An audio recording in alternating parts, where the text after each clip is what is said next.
검찰공화국이 무너지고 국민주권 정부가 들어섰음에도 오만하던 검찰에게 그야말로 핵폭탄이 투하됐습니다.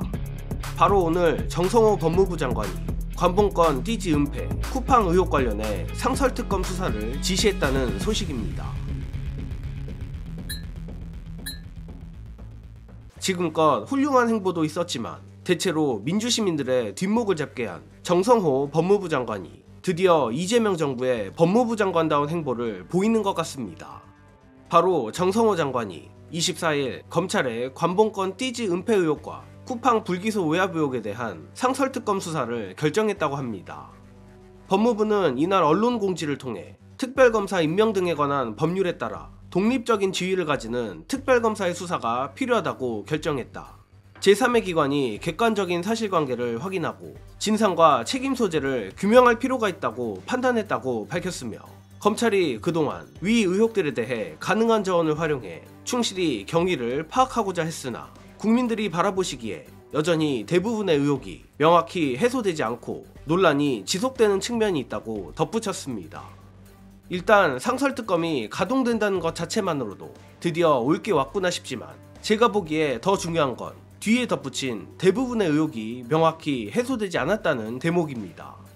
이는 사실상 어제 나온 대검발 관봉권 띠지 분실 감찰을 겨냥하는 것으로 보이는데, 안 그래도 저로선 어제 이 황망한 보도를 보고 검찰이 그러면 그렇지란 생각과 함께 정성호 장관을 향한 원망이 들었던 게 사실입니다. 또한 시청자분들 중 상당수도 저와 같은 생각을 하셨으리라 예상합니다.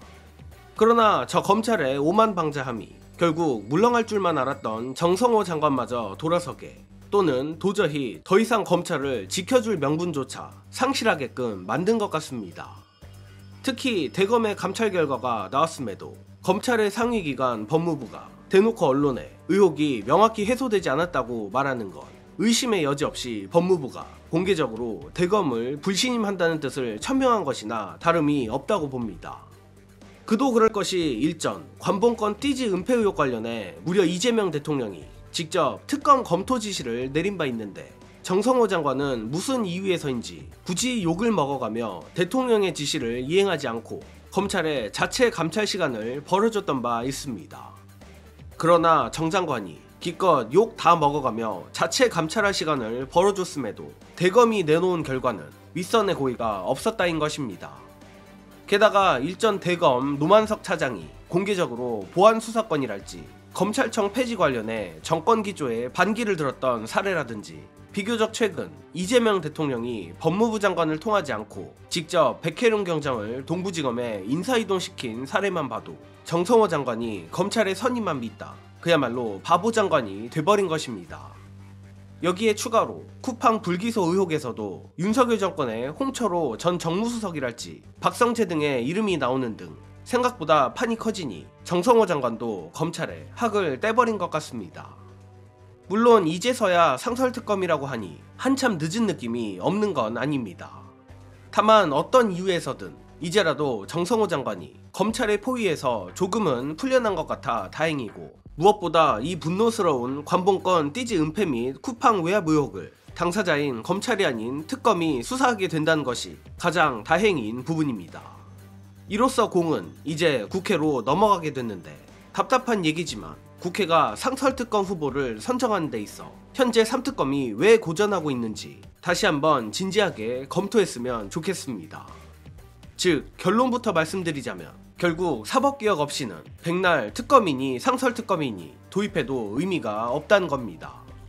몇 번이나 반복하지만 특별재판부가 반드시 필요하다는 얘기를 하는 건데, 특파는 결국 국회의 몫이지만 그렇다고 특검이 아무것도 할 수 없는 것은 아닙니다. 이 부분은 중요한 영상 보시고 오겠습니다.